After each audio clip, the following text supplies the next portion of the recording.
Hello and welcome to Gas It Out. This is our second go at it in this newly revamped podcast.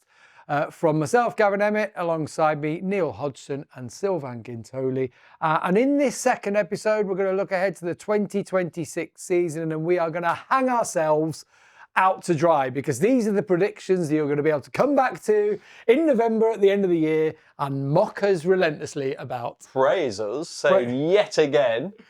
Yeah. No, yeah, more likely we're going to be mocked, aren't we? Yeah, obviously we're all putting our money where our mouth is, so we're all putting £100 on these bets, aren't we? Is that all? Oh, here he is, the big dog. We are in 1,000. Gintoli mansion again, aren't we? Absolutely. Back in the mansion. So It is beautiful in here. You don't need to. I mean, I'm going to put a big £3.50, Yeah, I'm the I same. think, on these. But just, put the money where the mouth is on this. We do not have a betting sponsor. I mean, we'd chill for anyone, wouldn't we? As it is. But... We'll do anything for anyone. Absolutely. But we are going to try and make our predictions of what's going to happen this year across the classes. We are going to start then with the big one, with MotoGP. Let's pick our top three at the end of 2026. I'm going to start with you, Neil Hodgson. I'm going to go, unsurprisingly, obviously, I think we're all going to go for Marc Marquez, but Yeah. Marc Marquez to win. I'm going to go for Alex Marquez to be second. It's quite boring, I know. Deja vu. And I'm going to go for Pecco Bagnaia to be third. That's my top three in the championship. Would you like me to? Yeah. Shall I just go? Oh my God. Is that rubbish? That's just boring, Well, I am boring. I'm always boring. You know what I'm like. I am a boring man. and you love Marc Marquez as well. Oh, I love him. It's, yeah. I- It's not a secret anymore. is it? Shall I check? Shall I check on Wikipedia if I'm still married to him? It's quite funny. Someone obviously changed it at some point the last year. Let me just check. It is true. I mean, Was it you? Was it you, Sylvain? people do Well, hang on a minute. Was it you? what? Was it? Do you think Sylvain has... Knows how to and can be bothered and has the time? No, obviously No, no. I wouldn't do something like that. But you do love Oh, him. wow, I'm though. Googling myself again. Here I am. What? Yeah, wait a second. That actually came straight up. Again? It was already on there. Hang on, it just went, oh, Bookmarked. hang on. Why have you not Googled yourself for 3 days? Wait a second. Was that Hey Siri or was that... That was Hey Siri noises. We decided that I've got our own AI predictor here Yeah. in GPT. Chat In Neil Hodgson. GP, yeah. What's What it is it? saying? Sorry, go on. I What's don't it know. called? I don't know. What's I it can't called? say it for some reason. I don't know why I can't say it. Can't say what? Chat GPT. MotoGP. I've got like a stutter with it. I can't say GB. Chat GPT. That's the It one. don't roll off the tongue for me, and I always sort of stutter and say Chat GBT for some reason. Weird, isn't it? Go on. What's it Hang saying? on, I'm still trying to find it. Again? Just don't know. Hang on. This How did he manage to shoehorn his own name into the Moto3 top three prediction? TV Gold. Only. Oh no, I put Wi-Fi. Sorry, hang on. God. The reason why this Hilarious. podcast was away for 5.5 years, and Yeah. part of it is to do with the technical nous of the man alongside me. What are you I tried to Right, okay, hang get on, this hang on, going, hang on. but he couldn't. He could not get the Wi-Fi working in his house. In fact, we just It got was the a mess. pigeon to him at the end of last year, which is how we've got Gas It Out going. Look at that picture of me. I don't. You probably can't see it. Yeah, I've seen it. This is. What was that happening there? Were you in a fishing trip? That or was something? driven to extremes in. That was me and Henry Cavill. You know, Oh, right. me and Superman. Oh gosh! Me and Somebody Superman. Pick that up off the floor for you. Yeah. Where does it say about where you're married? Down the bottom, further down, personal life, maybe, I think. Or he's just like, oh, sorry, I just go through all my career here. Like that. Oh no, I just want to. No, Did you not say anything there? no, I can't see it. No, what? Anyway, Anyway, you're going for Mark again. yeah. No, listen. Let's get this out there. If any of us has picked not picked Mark to be champion, we're idiots, aren't you? Oh, it's only because Oh, you'd wish that somebody gives him some competition, but the reality is that he's or he picks up an injury, which no one wants to see. Anyway, no. you want a fair fight, don't you? Yeah. Obviously. You can't go out there predicting that someone's going to get injured. No, can that'd be you know, stupid. I mean, But you you might do can't it with go- Jorge Martin, the way Yeah, he's been for the yeah. last season, or in previous seasons too. That, but So let's that's just all agree that Marc Marquez has got to be. the massive Yeah. favourite. huge favourite. Yeah. You're not making any money there, right? You're No. £83.50 on that one. So then you think that Alex will back up? Because he's looked good already in pre-season testing, slow burner. I don't think he's reached his ceiling, even though he's not getting any younger. How old's Alex now? 29?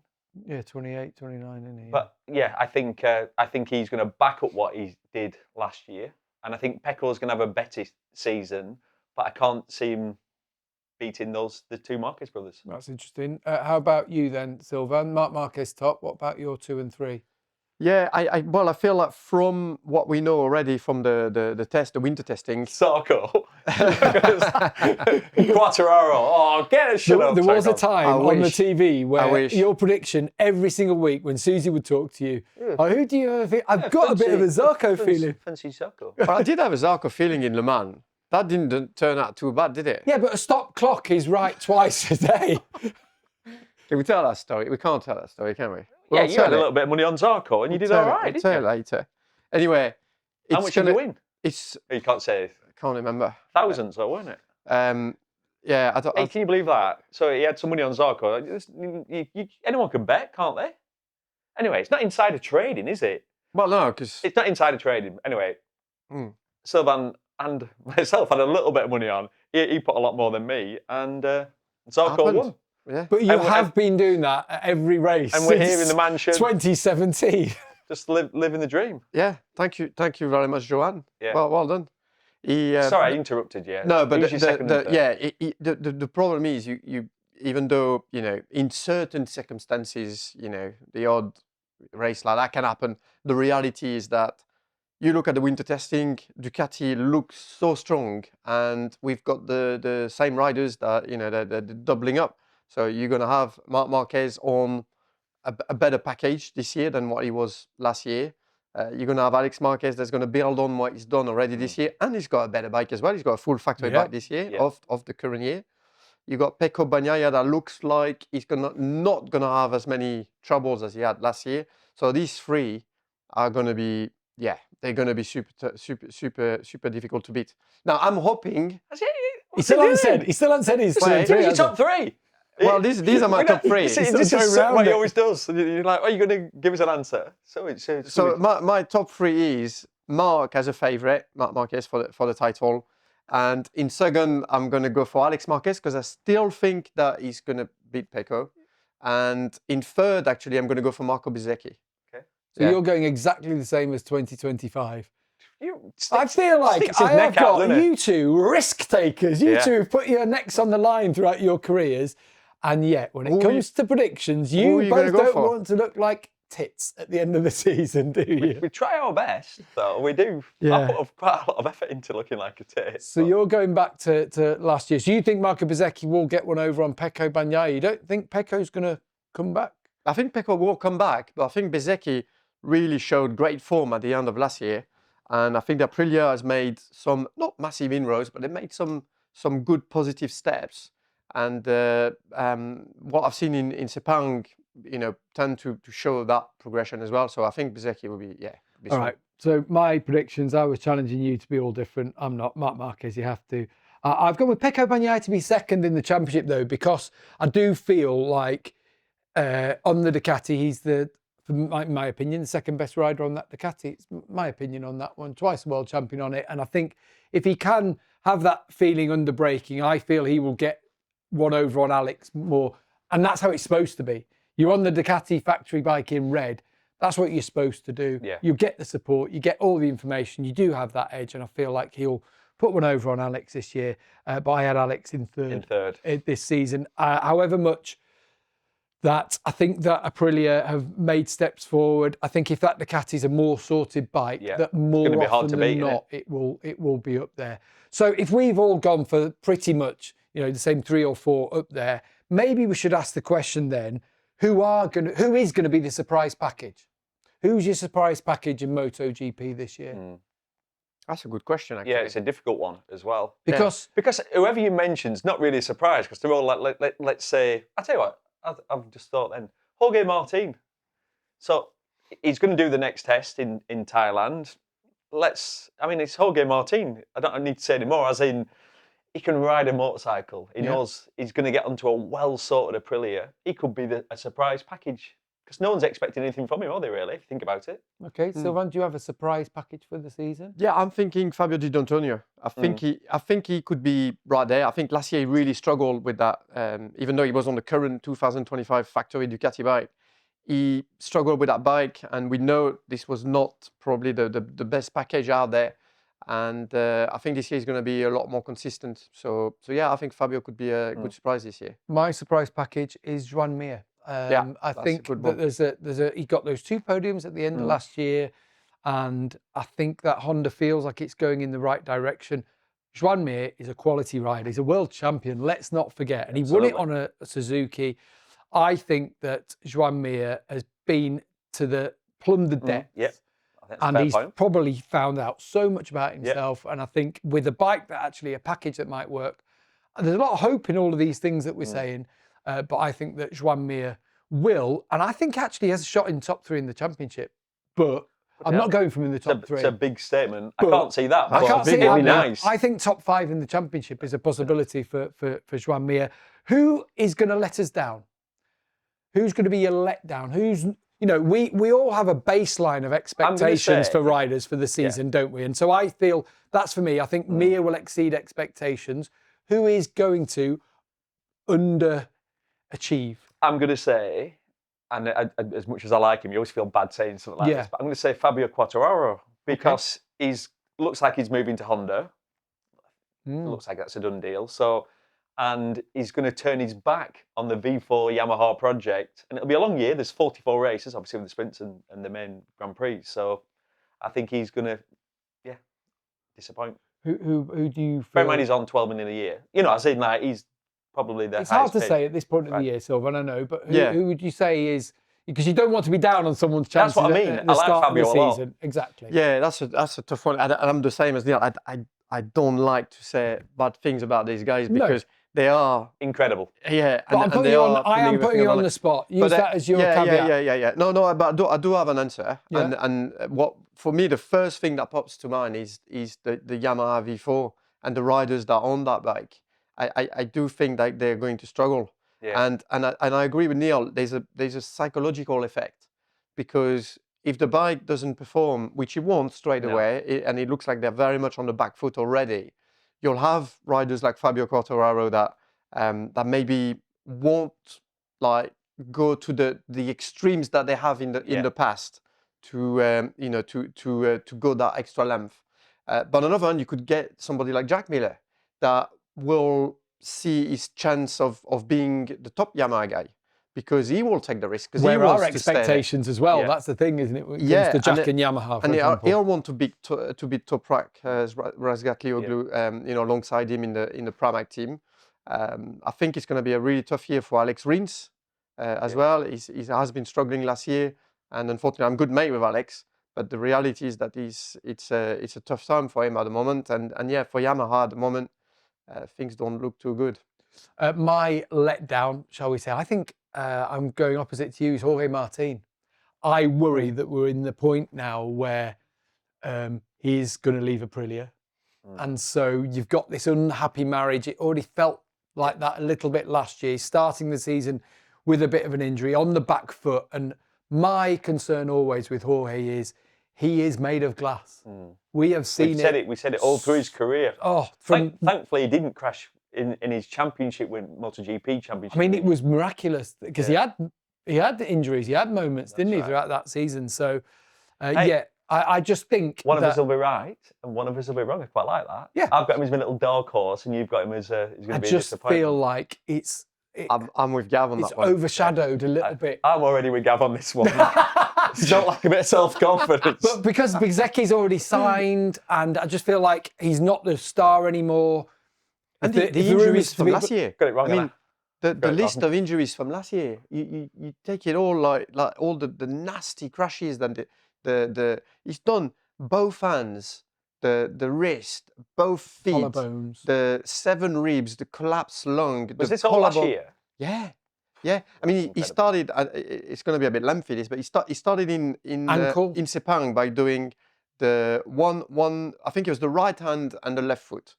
And then he crashed didn't he? In the Supermoto bike. Supermoto, and he did the other, the left wrist and hand, and the right foot. So he ended up basically with no hands, no feet. I mean, that's horrendous in itself. Then he came back in Qatar, crashed, got run over by Fabio Di Gianantonio.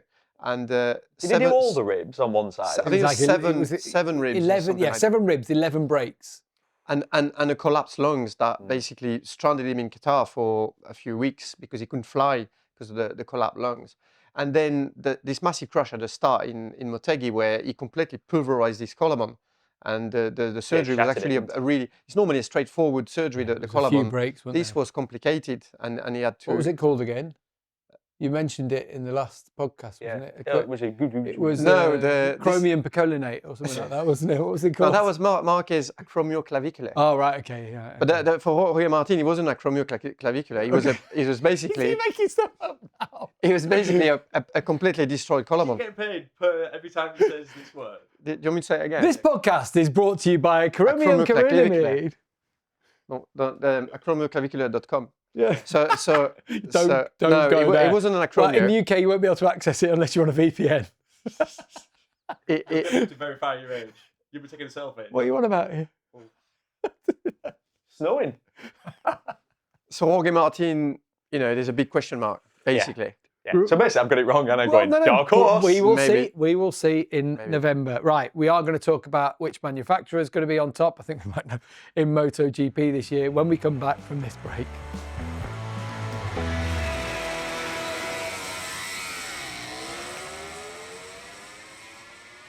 Welcome back to Gas It Out. Are you doing it? No, I'm not. No, it's Gav's job. Go on. Welcome back to Gas It Out. We don't have a sponsor, but this podcast is brought to you by our mate Adam at Barefoot Film Co. You do cool shiz. He films cool shiz. We film cool. I was going to read this out here. This is good. This is good. This is what sponsors will get when they sponsor the podcast. Yeah, we are looking for sponsors. We are, exactly. The wilder the better. But this is brought to you by Barefoot Film Company. From superbike paddocks to endurance racing and travel stories, Barefoot Film Co. is an award-winning production company telling real stories from the ground up. No fluff, no corporate gloss, just proper film making. And you've made a film already, haven't you? That sounds good. Yeah, we made loads of films actually. We've Adam is in charge and he's a good lad. Loves the bikes and kart racing and everything. So yeah, very good. You're saying that because he's behind the camera. Yeah, and also one. You said some different things on our private actually group. Want to know what was the award called? Cool. It was best motorsport content. There you go. So we won that. Well, Adam won. All right, we. But actually, the royal we. I was the sort of the actor. Yeah. Anyway, that's who it's brought to you by this podcast. We are going to be back with our predictions in MotoGP. I just want to have a quick one on our manufacturers. I think we all agree Ducati is going to be the top manufacturer this year. Do you want me to resume it really quick? Because I normally take like... Go on, summarise. So summarize your top really three. Quick. Right, so it's quite simple. There's one that's on top of everybody. It's called Ducati, and we all know that. There's one that's underneath everybody. It's called Yamaha, and they're going to be struggling all year. And then you got the three other ones that are sort of like hovering around. So who's 2 and 3 then? Well, 2 is probably Aprilia, and they've got a strong rider in Bezzecchi. That is consistent and quick. And then you got the KTM's that are very lucky to have a special talent like Acosta. And Honda is coming up, but we don't know how far they can go. So you think Ducati, Aprilia, KTM like last year? What? Honda is close to KTM. Okay. What about you? Yeah, I'm gonna put, obviously it's Ducati, Aprilia. I'll put Honda just to be different. Right. Okay. Well, I had Ducati, Aprilia, Honda was my top 3. Sorry to everyone at KTM, but yeah, you just wonder at this moment with the new owners in. We know there's been people laid off. Look, I know the pit buyer has worked so tirelessly hard to make sure they're racing. It is a separate entity, isn't it? That it can keep going as it is, but you've got to feel like it's just going to be tough for the time being, especially when you're thinking about the 850s and getting something. They're trying to commit, aren't they? They're the first ones, KTM, that came out with actually the 850 bike, the 2027 Rage bike. It's gone, publicly. They showed it. They went in Jerez in Spain, and then it looks like Mika Kallio was using it for a few days at the pre-test in Sepang as well. So they are, I don't know, they're trying to convince the board to go ahead, saying that that's they've the way got I a see it. project already rolling. Yeah. Makes But sense. they're making efforts, so they're working hard at it. Yeah, well, let's hope it works. Goodness me, Yeah, we need absolutely. them. You know, there is rumour about CF Moto, isn't there? About the possibility there of them okay. coming in as It's a new team. yeah, Oh, new whether manufacturer. whether new manufacturer, whether it be with KTM, whether it be with someone else, I don't know. But there have been a couple of rumours knocking about. We know that they're knocking on the door of China, aren't they? Is that, but like the like grid slots 23 and 24, is that? No, but I think they've gone. I don't think they're gonna. I don't think they're coming Okay, back. okay. Personally, my take on it. I think they're happy with 22. But Fair enough, yeah. we'll see. But I know that there's talk. If you're making predictions about racetracks that might be on the calendar in the future, China's surely a shoe in to be Shanghai coming was back. all right. We raced there in 2008. I raced there with MotoGP. It was actually all right. It looked an unusual track. Yeah, but It was, I mean, the first section was horrible, really long straight, and then it came this snail that went all the way back. I liked it was it. awful. Was it all Because right? he had quite a lot of up and down, like that sort of weird snail thing, Yeah. tightening up. A bit like Assen turn 2 and 3, Yeah. you know, like that. It was a bit like that, but you were dropping and then it was Going out to the back was all right, Yeah. wasn't it? Then you had the most ridiculously long straight. didn't huge you? straight. Absolutely And you come massive. into that in 4th gear as well, and the corner was banked, so you could really you'd get into that huge straight already in 4th gear. So it was very, very fast. And, Yeah. Can we go back to that track? Yeah. Yeah. I think that would be That's the I one. think so, Yeah, I think obviously that's with the plan. Liberty, they've got the deal there. Argentina sounds like work really going on quite heavily on Buenos Aires, about the possibility of going back to Argentina, but in Buenos Aires.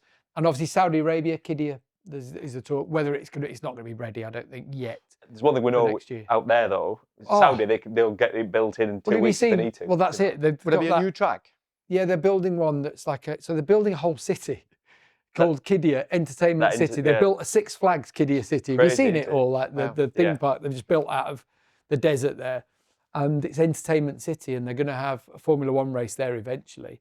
And MotoGP have a deal, don't they, to go to Saudi sooner rather than later. So, yeah, mark those on your cards as possibilities for the future, and the likes of Aragon perhaps to be looking over their shoulders about whether they keep. Yeah, 4 races in Spain's too much, isn't it? Really. You'd think that's part of. You can't argue when they're all sold out. No, but Aragon isn't. Yeah. So you think that would be the first one to drop off. Let's move to Moto2 and our top 3 that we see this year. Poor Manuel Gonzalez, of course, pipped to the line in the end by Diogo Moreira, who moves up. Who are you going? Want to start with you, Sylvain, for your top 3 in the intermediate class? Well, my top guy is going to be Olgado, Daniel Olgado. I thought he did so well, and he surprised me last year because I didn't expect him as one of the rookies. There was quite a few rookies coming up last year, and I didn't think he was going to be the one making making his mark like that so well. So he was super strong last year on some races, and I think he's going to back that up next year. So he's my top guy. Gonzalez, obviously, he's going to have to. For him, it's a different sort of mental attitude going into this 2026 championship, because he lost out to Moreira last year. He lost out not only on the championship, he lost out on the MotoGP ride. So he's going to be angry. He's going to want to prove that he's the man. He was the man to do it, and that sometimes can sort of work against you. So I hope he can put it all together and be strong again, because last year, obviously, at the start of the championship, the first half of the championship, he was sort of unbeatable. What about third? So you're going third, yeah. Is he? I can only think of those two. No, I know. Well, third, I mean, you could do worse than bet against the Aspar guys, Olgado and Alonso. Alonso did really well as well. So again, I think he's going to carry on. You've only said 2. All right. Well, now that we've eventually done with Sylvan's, can you give me a quick top 3 in Moto2? My quick top 3 is I'm going to go for Gonzalez. I think he's going to learn from his mistakes last year and clean up the second half of the season. He's staying with the same team. Yeah. So Gonzalez for the win. Then I'm going to go David Alonso. Impressive rookie last year. Not as impressive as Olgado, but I felt like how Alonso finished the season was so impressive. And then I'm going to go for third. I'm going to go for his teammate, which is Danny Olgado. Okay. Well, I'm going for David Alonso to win. So we've got Okay. Gonzalez and Alonso and Olgado as our top 3. Only one of us is going to be right. Exactly. All 3 of us could be wrong. Or we could be wrong because you got guys like Barry Baltus. It was very impressive. Well, that's it. So I've got Gonzalez 2nd, Olgado 3rd, but we haven't mentioned Canet, the perennial bridesmaid, Barry Baltus, Senna Aegis, all of them, up there having excellent seasons last year. So, I mean, Canet, I think it's easy to the reason look beyond him, isn't it? Because he's a veteran and he's always there or thereabouts, but you don't want to bet your mortgage on him, do you? Really? Yeah. But Barry Baltus, I forgot about him actually. Did he finish 3rd? Last year, he did. Yeah. And is he staying with the same team? Yeah. Yeah. Same team. Yeah. They've changed ownership though. Sorry, that was it. Eric Descens bought the team. Of course, the former chairman of Yamaha Europe. That's the bit. And I spoke to him the other day, actually, Eric. I was at an FIM conference and saw him out the blue. And it's quite an exciting project because he's a wealthy man. He was very high up in Yamaha, been very involved in their projects, especially in World Superbike over the years. But he's bought this team, but he's also has bought into like this location about 100 kilometers from Paris, between Paris and Le Mans, that he's going to turn into a French proving training ground, a bit like a motorsport, an MSI, like they do in Monreal. Huge space, but a huge project that's going to be. It was a test track for Peugeot and Renault before this thing. Citroën was it? A Stellantis, that was it. I couldn't remember what it was. And he was like, and the idea is they're going to have a proving ground for young French talent, young French mechanics, like a school to train everyone in the art of bringing people to Grand Prix. And he's trying to get an alternative to the Spanish system. Good for him. That's great. Great for the French sport just in general. What a project for the and we know this kind of project work as well. You know what they've done in Spain, what they've done, what VR46 is doing in Italy, and all these programs. You know where you sort of like go and get the riders at the route and help them along the way. It's always successful. So yeah, this is really exciting for French talent. Yeah, look at that team in Spain, for example, the MSI team that was, Ayagura going to the championship and Angel Piqueras. They've had lots of success. So if you can replicate that in France, that'd be great, wouldn't it? We need it.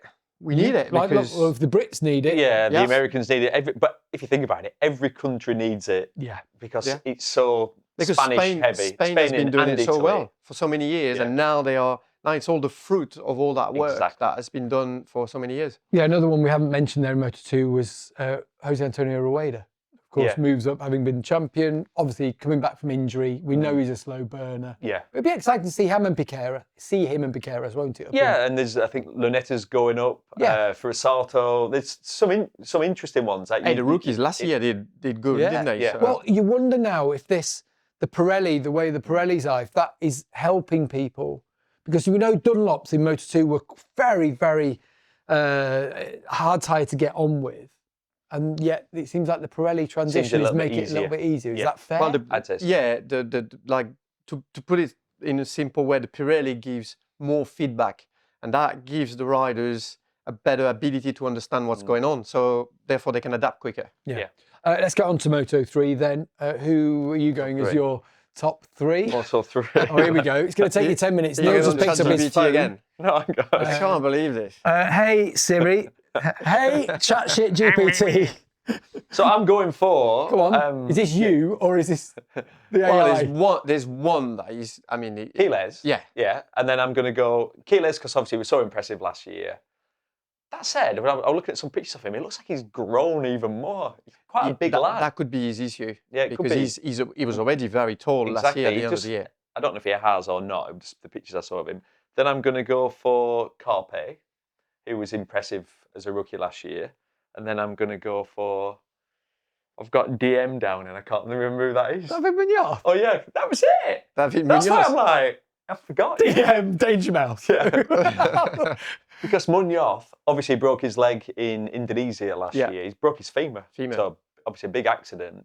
I think he'll have spent this time and he'll have got really, really angry and he's going to come out like a wrecking ball. Like he just needs to be more angry. I know. I was actually thinking that. Because I was thinking, Munoz maybe for the title. Then I thought, no, he's going to come out like literally he's like a coiled spring. He's just going to be sat in a dark room eating raw meat, isn't he? Just punching a wall.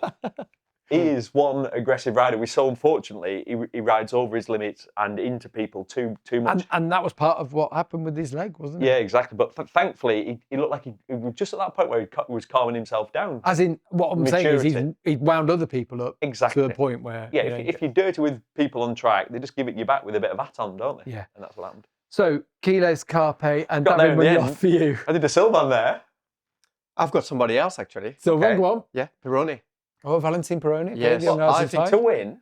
Well, not to win, I think, but I think he's going to be in the top 3. So usually on these top 3s, we'll start with the first one. Who's gonna, so yeah, Quiles, I mean, you know how this sort of works. Quiles Either you go 3 to 1 or 1 to 3. I mean, like last year with what he done, missing the start of the championship as well because he's too young. I mean, ridiculous talent. Yeah.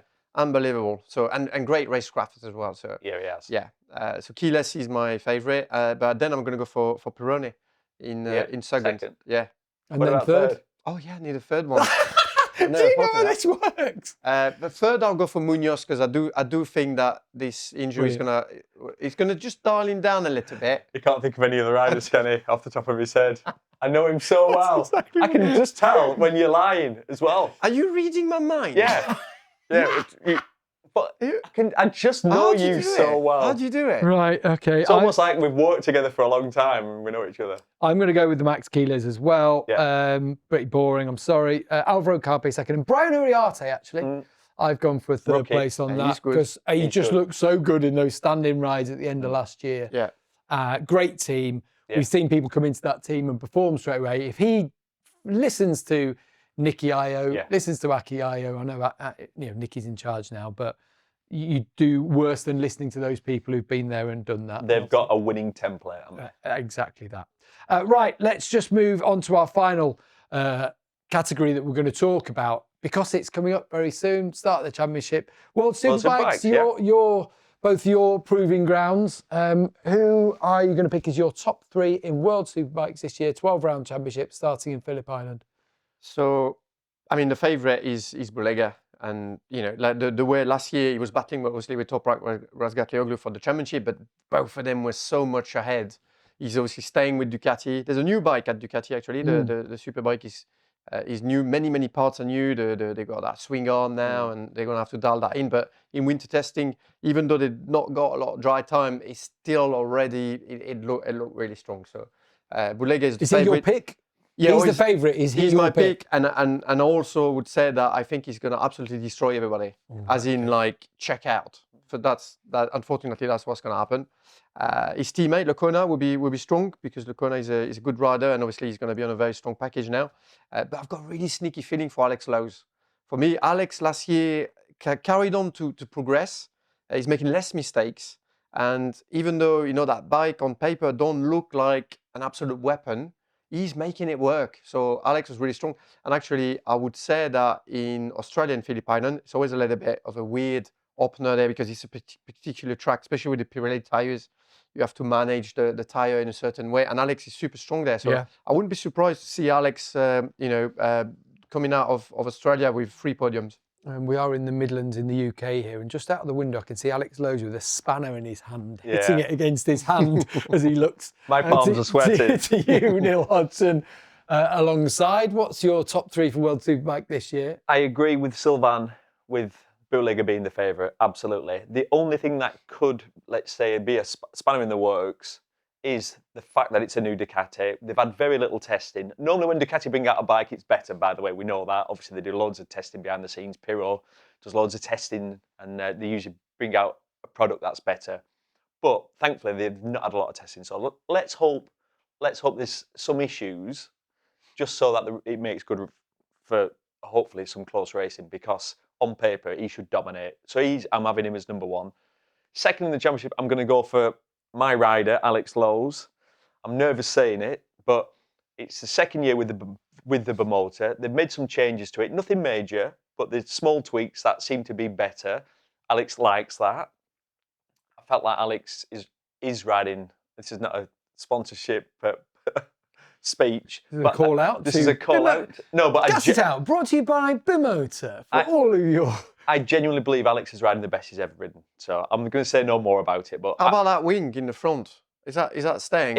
Yeah, they're keeping the wing on the front. Looks, it's strange because it doesn't look like any other wing on any other bike. I don't know how it really works. It looks like a shelf. Have you It seen looks like it was designed by the IKEA guys. Have you seen it? Yes. It's strange when you look at it because it's like, we've obviously laughed and joked about it. You go, either Bimota have got that bang on and everyone's got it wrong, every other manufacturer, or the other way around.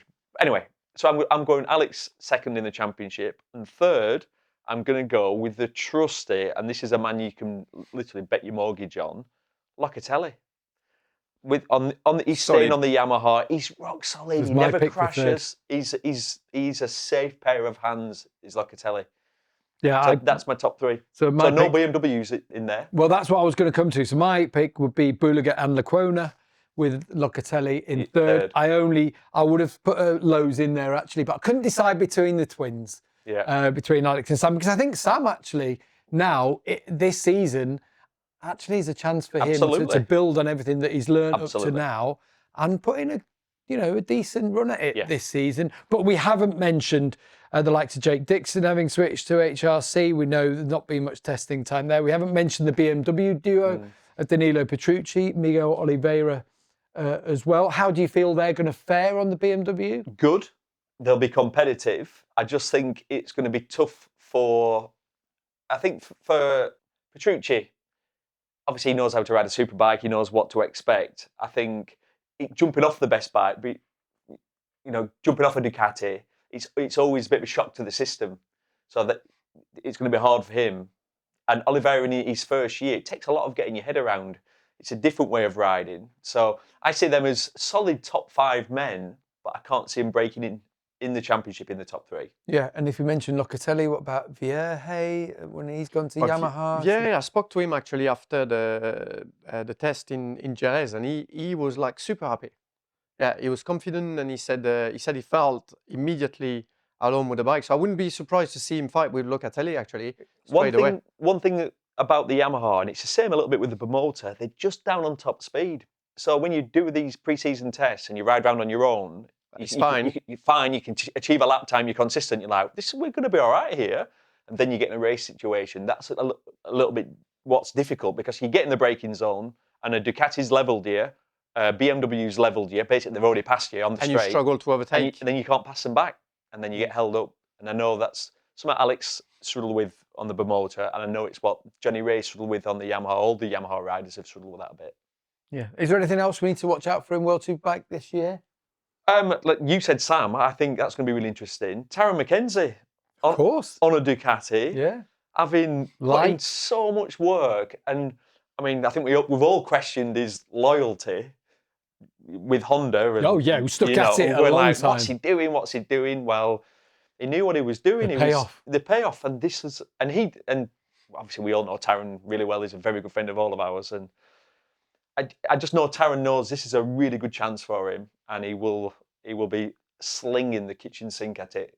He won't leave anything out there. Yeah, well, let's hope so. Let's hope that it works out for him. So there are predictions. You can hoist us by those petards come the end of the season. We're all going to look like mugs. We've all pretty much not gone too far away from each other. Let's hope, though, that we do get a few more surprises as the year goes on. We want to know what you think, though, as well. Remember, at Gas It Out Pod on Insta. You can speak to at Sylvain Gintoli as well across the socials, at Neil Hodgson 100 or at Gavin Ammett as well. Creepy thumbs up. Yeah, really. So, is that saying like and subscribe? Is that what your way of doing that? That's really strange anyway. Until the next episode of Gas It Out, thanks for joining us and we'll speak to you soon.